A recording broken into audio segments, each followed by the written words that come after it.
hardcore and waiting to finish off with us. We're going to be talking about fast TV, free ad-supported streaming television. Is there anything that is left to say about fast TV? I wonder. We're going to find out. As you probably all know, there's an all here, there's a great champion for independent broadcasters. This is going to be a total game changer. And is that what's happened? Let's introduce the panel and we'll have a discussion about it. I have to my left David Couret, who is the Director of Technical Solutions for Distribution for Frontline Couch. I have Maxime Carboni, Chief Business Officer at Euronews Group, and Kasia Jablonska, who is the Director of Digital and Online Demand for EMEA for the Industry Studios. So, welcome everybody. So, what I'll do, usual drill, I'll ask you to introduce yourselves. I'll just give them the titles, but obviously there's more to say about what you do. If you'd like to introduce yourselves as panel, so this is an opportunity to share a little bit of your experience for leveraging fast platforms, content distribution, and for audience engagement. So, David, would you like to kick off?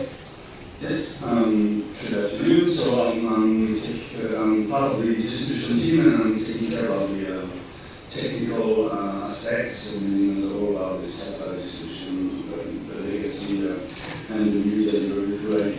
And since 2012, I'm also taking care of what we call Big-Screen OTT, which started with connected TV application on several devices. And also we then go into fast. This is 2 years now that we just launched the fast version onto the European market 6 months ago, so we are pretty new in the journey into the fast. The idea for us is really to target and to maximize the audience, much more than putting the revenue first in the strategy, so that's the aim is really to go then much more in the US market where news and international news channel is pretty difficult to distribute. So basically that's the main goal. Merci. Yeah, I'm very happy to be here. To make it simple, on my side I'm handling the business development for your streams, things related to distribution, content monetization, business development and sales. For those of you that being aware, that will be also important to understanding the context of how really companies fit into business models. Euronews is a company which is independent and operating business works with 18 channels, we're operating in 60 countries at the moment we speak. And as far as fast is concerned, we started 4.5 years ago, which were our years we did quite new to European ones on the same shoulder. We did discuss, I guess, the reason why we did that was the impact on wanted to provide new this working, what's the idea behind it, what's the opportunity behind it. So as fast is part of the ecosystem, in between the 18 operations, in between all the syndication, sales and production. We're not seeing this as a finality in some ways. And we obviously see that as an opportunity for the finality. So we'll discuss that afterwards. Hello, equally pleased to be here. I have joined BBC Studios 2.5 years ago as a head of both EMEA, and this role has now developed into Director of Digital and On Demand. In my role, I am responsible for editorial oversight, strategy, account and revenue management for fast and digital products portfolio in the EMEA region, where we currently have 6 brands, 15 feeds of fast channels in 42 countries. Globally, we also have 12 feeds, fast feeds in North America, so altogether we have over 6,000 of episodes of some of the kind of most recognizable BBC content, such as Doctor Who, Top Gear, Colin White, just a few examples. Okay, well, we've already seen two quite contrasting attitudes. David, from response I have to it. You've been saying what I would expect as the next international news TV person, that the audience is what is important. This is a way of getting to an extended audience, a new audience, retaining your existing audience, etc. Max, you were very much more on the side of, hey, this is a revenue generator, this is what we're here for. You are, after all, really a business development guy at Euronews. And Cash, I would imagine that from Unity Studios, again, you're very much into the idea of revenue generation rather than building the brand. Is that a fair assessment, do you think, the way you all stand? Exactly, with me. Actually, it's a slightly different assessment. I would call it a hybrid. Obviously, as the studios, we are a commercial arm of BBC. But first and most of all, it is about the audiences for us. It is about building brands. It is about sort of following those audiences wherever they want. Effectively, the role of BBC is kind of taking our highly recognizable, well-known IPs and just following the audiences wherever they want to watch them or not. So are you a loss leader? Are you out there promoting so that people buy up to the It has to be obviously a balance. That's really important to us. But apart from the commercial side, there are also other lots of important aspects of FAST. For example, in markets where we have branded services, linear channels, it's a really amazing cross-promotion to drive the audiences from one platform to another. We use it, for example, in Benelux, where we, in Nordics and Benelux, where we have highly successful linear channels, and we also have highly successful FAST Turkey channel. In markets with the content cells, it is an amazing tool to introduce potentially new formats, trying the content, basically see how the audiences are reacting to it, because FAST gives you an opportunity to kind of pull up and take down content quite quickly. Okay, and Maxim, just before I bring you back in, obviously we have a lot of international news channels that are owned by very wealthy governments, and money is pumped in just to get this audience. You've only got to look at Russia Today or 60TN or Al Jazeera, which is where I used to be. And a lot of focus is on investment to grow this audience. You, of course, used to be owned by government or funded by governments, and now you're not. So you, I guess, have to be far more focused on the revenue generation side of it. I mean, obviously, we are an independent company. We say that we have to be the journalists and pay the salaries that we want to operate. There's only a budget which is ensured, so we are acting as a pure creative company, which is also the background of the team working. So, as you said that, we saw fast growing as innovation we have to do. That's the same thing that we're applying nowadays with advertising, AI, which has been extensively discussed here, which way it can impact the business, which way it can impact the type of journalists, and becoming more structured organization, way more optimized from an impact resource revenue point of view. So fast has been seen on our side as something we have to go for, but we have to go for with a clear strategy. And to understand the impact financially we can get out of it at the moment this week, we first said we want to go on fast, but without fast products. So we took 6 months internally to tailor the existing live products we have, and we took the 9 biggest channels we have, we really have to use, to technically make them ready to be able to support state-founded business model, server-side session, and any kind of demand being flooded when we talk about ocean racing, direct lending, or film technologies. And so with that, we started expanding that presence, which led us, after a few years, to have first a huge quantity of data we generated, which is something absolutely critical here, because that flows on the rest of your company.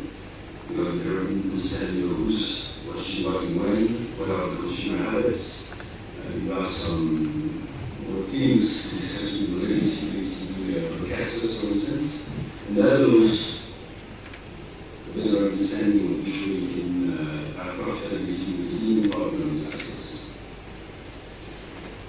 In terms of data, just to give you a snapshot, so our fast product is not a fast product, but the flagship product we have. In 2023, generated over 16 million hours of streaming. Again, data is difficult in the sense that nowadays, because most of the companies in the ecosystem, maybe some of them in the West, understanding that data and control of the monetization is key. 4 years ago, it was like more of the bar in the sense of where less barriers to entrance, where less competition. And it was more of a sharing of data from the place. Nowadays, you can't see everything, so you still have to do some assessment. When you have that kind of mass of audience, we're able to get critical insight out into the monetization, into the material content for our audience, and in terms of seeing this as an extension of business model and footprint, yes, the classic creative business. So nowadays, the notion of initiating our business of essentially in Mexico, Brazil, Australia, the impact in the US is not cannibalizing the first, our beauty business. Second, it creates another layer of user experience and monetization.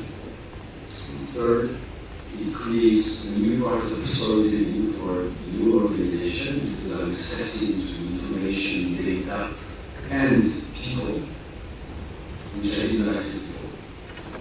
Okay, I think that's really interesting. As I say, perhaps as a traditional international news TV person, I would have led more towards David's interpretation, which is fast TV. This is a new opportunity primarily to get the channel out there, to grow awareness of what we're doing, in this content pattern. But I hear what you're saying. I think that's very compelling. What you're saying. David, how did you? As mentioned by Maxime, we are not at all on the same level. As you mentioned, aside from the learning, so the idea is really to maximize the distribution. So for us, we saw fast as an opportunity to enter into some markets where it was difficult to enter. Also to address some new generation that are not used to subscribe to a huge HD package that is owned by direct consumer phones, and they use fast as an additional component to that. So that's really the key element for us, is really to achieve some new eyeballs, either new territory and or new generation. And we saw that the first figures we got coming from the European market, we saw that we are pretty good where the channel is not at all along the legacy distribution systems. So that's interesting. That's kind of three different. We've got the hybrid there. We've got more revenue-driven business, and then we have the more traditional building brand distribution. Talking about localization and regional distribution, does this, again, with the different businesses, does this throw up challenges for you? Has this been, have there been, do you find you need to localize more? Is that helpful with news, with B2C content? Are there restrictions? Are there considerations for compliance, for instance? Or does one size fit all and you just throw it out there as a fast channel? So obviously we are, sort of our fast proposition is built on, we call it a legacy paid TV channel. So we already have an existing expertise how to deal with the kind of localization when it comes to distributing content. We definitely believe in the importance of localization, and that goes from content localization, article localization, metadata obviously, also taking a sort of unique approach to dealing with local schedules, to kind of creating a publishing calendar, so we try to understand what's in the markets, and then how to align our schedules with the kind of events happening in the market, happening across the organization. We find that we have, for example, local BBC exhibitions. Compliance, again, another extremely important element here. Obviously, as a part of the public broadcast services, we very much are in line with UTC Code of Conduct. So compliance is highly important to us. Again, kind of building on our linear channels experience, we follow Ofcom regulations, and that has been actually working for us really well. Having said that, all the content that goes to FAST channel is compliant. We work closely with the editorial standards to make sure that the advice goes on the content and advertising side of things. And we also stick to the kind of watershed, making sure we kind of follow the watershed requirement. Having said that, obviously this is not particularly easy. It took a lot of internal discussions, alignment, reviews, to make sure we actually put the systems and processes in place. But we know that basically it's in the long term it's going to work in our favor. Do you ever find you have to, for markets like the Middle East, for instance, do you have to, tone down or edit any of the drama if it's a bit risque? Again, following basically from our linear position that yes, there are obviously some requirements where we do our best to stick to, but because we have the existing linear brands, we kind of know what does work. So smoking, obviously, we have to make sure they don't smoking things. Anything? First, organization, first in the things. First, again, fast is a learning ecosystem. So localized doesn't require to organize the dispute. So two languages, again, on the speak, we don't mind Spanish, Portuguese, French, English, whatever. That helps on one side, getting all these engagements, and getting global deals with major jobs and more national coverage. Then use is always whatever our habits. People use to achieve a media when something happens, we get exposed in 10 minutes, schools. You gotta get to the brain you're used to. So you need to start putting that into the head of the brain. Second, as you said before, there's the personalization of the user experience. Personalizing the PG, personalizing the data, you get into environments with the digital system and Nextv. So that is also part of the journey which we have been pushing so much at the beginning because you need to market. And to optimize all that, you see an engagement which is going between 10 and 20% further than it was. And all that together then leads you to accessing a new type of information and audience which can bring into organization new ways of thinking. Giving you a real example, you have an instance about in Europe, plus. Last year, we made the market to be over $22 million audience, which was on Europe. This was it. Out of this, we understood and noticed that the engagement rate, so the quantity of people getting to news movements in over 5 minutes, was 2 to 3 times higher in Poland than in any single country. That obviously can help the organization practicing the product in a certain way, but also working over new organization strategic ideas, which seems like there is a need for something important. So these are just the fields of organization, the lines of this. Even if you have a major brain activity, you have to have the people in the market, you otherwise you'll be able to help. And David, perhaps maybe from more of a technical point of view, localization and compliance? Compliance is, it's also like linked to the organization. We are at the beginning of the story for us, so that's we know how to deal with distribution globally, but fast is another step, so we need to go through all the process and start to get some new one. It much more time on the legacy distribution. What's different?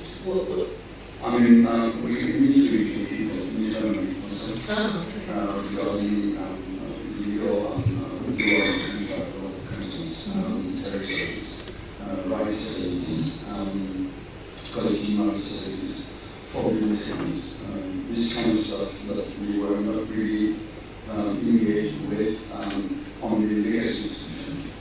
And on the adaptation, that's where what Nextv mentioned, that we are where he was 18 months ago, so we need to enter every month. Once we get into the market properly, then we can start to adapt to this, the plan itself, and maybe the rate, and the city according to the region, knowing that we are in where journalism are the one that really will be great, so that's tricky to go and change everything once. Once you get some views, they are probably better than anything. Kasia, your Director General, Tim Davey, has talked quite a lot about how he expects linear channels to really move away, and that all BBC TV is likely to be eventually online, which I think is probably very true. And he's saying by 2030 there will be fewer linear broadcast services, I mean, undoubtedly. Now that's not necessarily a problem, we're only talking about delivery of video. Whenever I hear about demise of TV, I always think it's just video. It's video on the phone, it's video on the computer, it's video on the television. It's just evolving.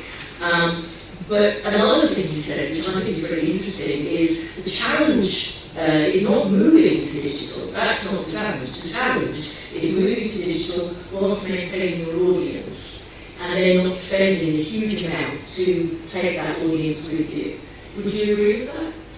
So I obviously can't speak on behalf of my public BBC colleagues, but on behalf of BBC Studios. So then he was at BBC Studios, wasn't he? He was, however, we have slightly different arrangements. Our native proposition is distributed widely across the EMEA region. We work really closely with multiple different platforms and content providers, and I would say we have one of our strongly established relationships is with cable operators, who obviously still have a very strong EMEA proposition. However, we always kind of work on value added and continue developing sort of digital products in parallel to kind of help create this value added to viewers of different kinds of platforms and help migrate from one new content to another. We look at this as sort of organic migration, wherever the audience wants us to be with them. And I would say the IPs speak on their own, and some of kind of the strongest performance we have seen is actually from our single IP channels, and Dr. Who or Top Gear, where we just see phenomenal performance, and clearly people, if people want to watch the content, they find it and they will follow it. So I would probably argue here that audiences will always find a way to watch the content wherever they want to watch it, and the bottom line is that we will recognize what they want to view. And what about young viewers? We just had a session on Gen Z. Going back to the news, you guys, the news channels, younger viewers tend not to consume news from traditional linear channels, or do they? I mean, what does your research show? My understanding is that they don't. And if so, how are you going to appeal to them going forward? Have you started TV or indeed any other method of distribution to that? That's going with what Kasia said. I mean, the idea is really to get our content into the viewers the way they want, where they want, on the device they want. So whether it could be like Facebook, Twitter, Linear channel, and we saw earlier that despite what you said, I mean, usage of the Linear channel is remaining approximately the same. It's much more usage of the Linear that is increasing. So we have to keep all these different mediums to distribute to once more address the end goal to maximize the distribution of their argument. Well, I mean, I think there are two reasons. The first one is distribution.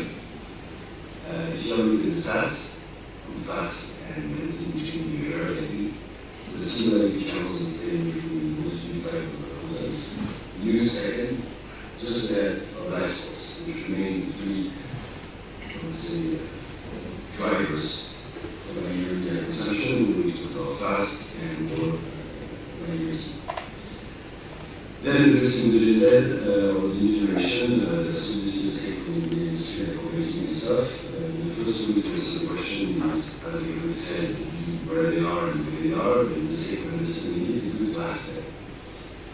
Because again, most of us are discussing the issue, but we are to address and discuss it in okay.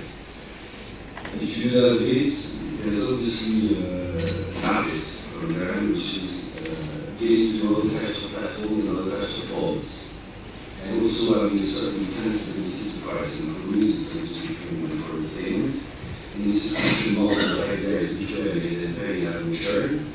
My idea is which way I get them onto my platform and or consuming me, then to have an idea we are old-fashioned media or an old-fashioned red. All the time. And you do that, for the same form of personalization. You cannot just copy paste or cut what you want to see for ages and putting on social, it doesn't work. You do it with thematics, you get to adapt the product in enhancing physics action and using things and not only about the bad things that in the world we use. You have to change the length, you have to change the code, the color, and things like this. So that is, I would say, the last thing you should have to this in type of, you do that fast, and enables you to have a direct contact with the world you device in the type of supports.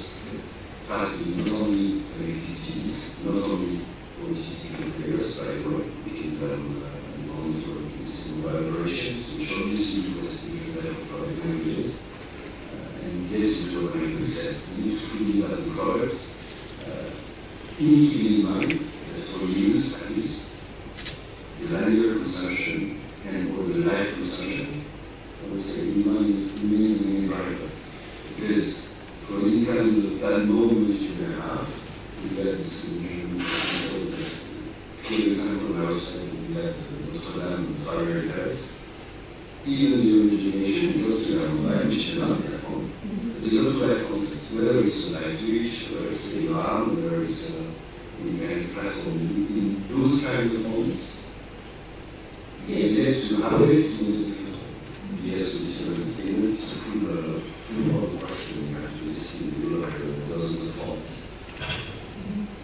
And this is less for you, David, but for Catherine and Maxine, how are you finding the advertising progress with advertising revenue? I mean, I know it's still fairly early days, from fast, but we've gone from, as I mentioned at the beginning, we've gone from fast being the saviour of these little independent channels that can suddenly put their content on with very little cost and sit there and wait for a revenue check, hopefully, from the advertising.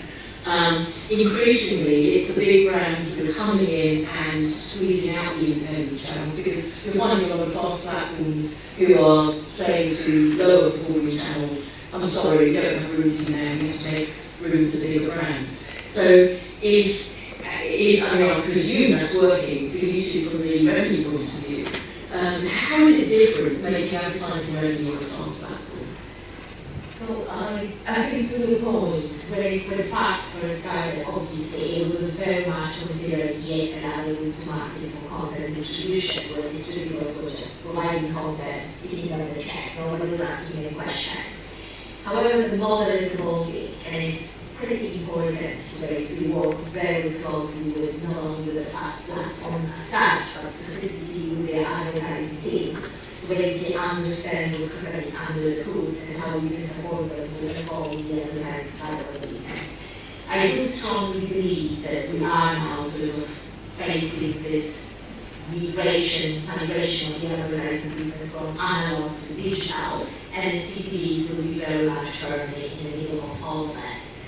Given a couple of years, advertising is going to become addressable advertising, and fast does provide a much better capabilities for advanced advertising solutions, very much data-driven tool. It will be definitely a win situation for mid-sized and small advertisers who up to now were not able to afford to kind of reach big screen with their message, they will find now this is a match between evil and so local and local advertisers will be part of the big screen. However, yes, there's still a lot of work to be done, and that includes, introducing more advanced data, convincing advertisers basically work with slightly different packages, because at the moment this is very much about reach and scale, the content they package with other inventory and pre-qualify across inventory. So being able to develop, brand sales, ID-based sales, there is a lot of work to be done here, but I would say that relationship is content owners, fast platforms as such, and fast advertising needs, and it has to be kind of an ongoing dialogue. Nice to do it. She said it all. No, really simple. The woman again, the story of getting financial insight is having a mix of advertising. When the fast started, exactly as you said, it's like really problematic. You have a low, what's called CPM, by the way, just organic transition to the market. In Europe, most of the people nowadays are at least started in majority of the CPM, which shows the change. And after a few years again, in Europe, in the US, and in other regions, it is a mix of programmatic, direct, and advertising. Thanks to that consistency and creativity again, you have access to data and technical possibilities which allows you to exactly target on TV or linear experience or an audience the same way you would have on a website which is the one you want to buy a brush. So nowadays, why would I pay half €1,000,000 for a campaign to be visible everywhere? Yes, I can pay the same amount to be targeting exactly the type of people I want to see, I want to do graphics and stuff. So there will be a lot of demand and cash on this. There is a transition to market, obviously, and the last piece of the cake at the moment, which was so secretly is the education.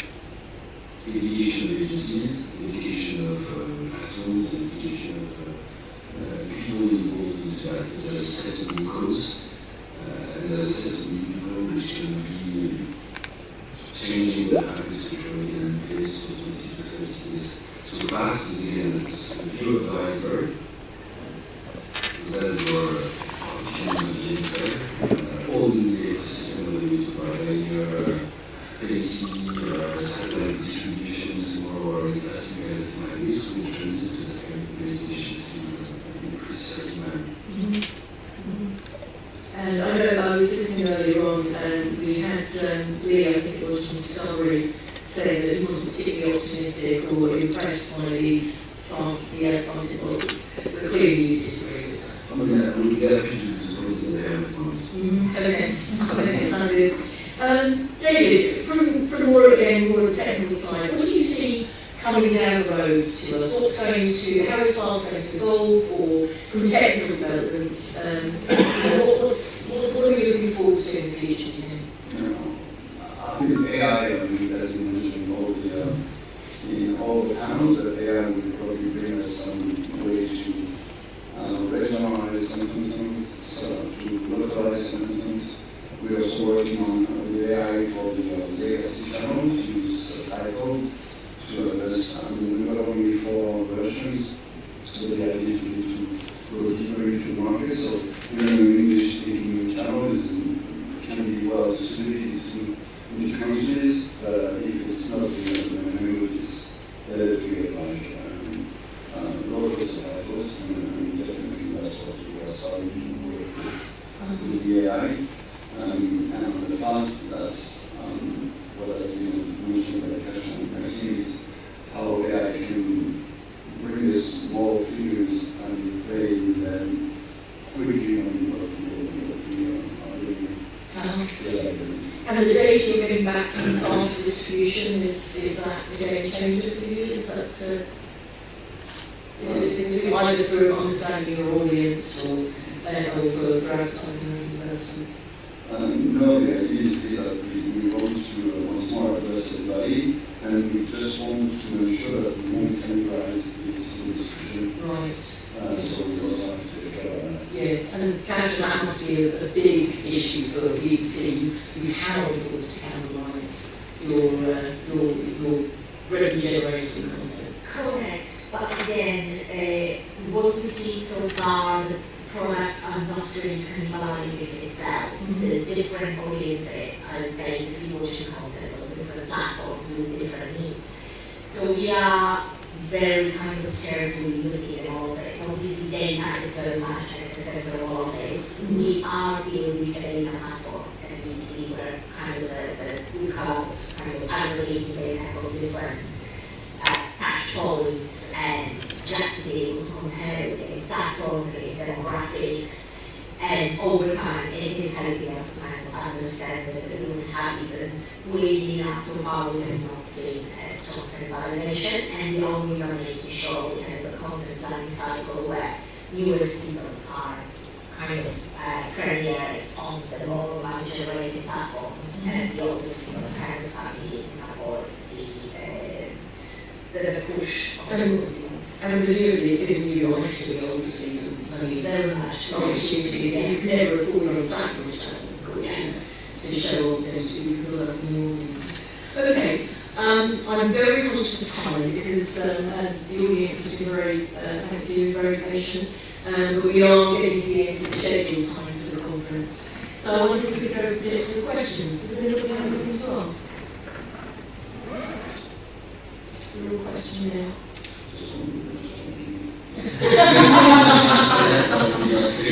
Well, if there are no questions, then you are always... Oh, sorry. Just that platform you mentioned earlier, is it PDC to do with that platform, or is it like... It's PDC Studios. Okay. And do you have already any kind of use case mentioned? Again, I can't really speak on behalf of my colleagues, but definitely, as I said, one of the sort of use cases is just to understand, the different engagements on different platforms and kind of the cross measurements, cross move between the platforms. Thank you. Anyone else? Okay, well then you, unless there's anything in your panel you want to add to anyone? I'll just feedback.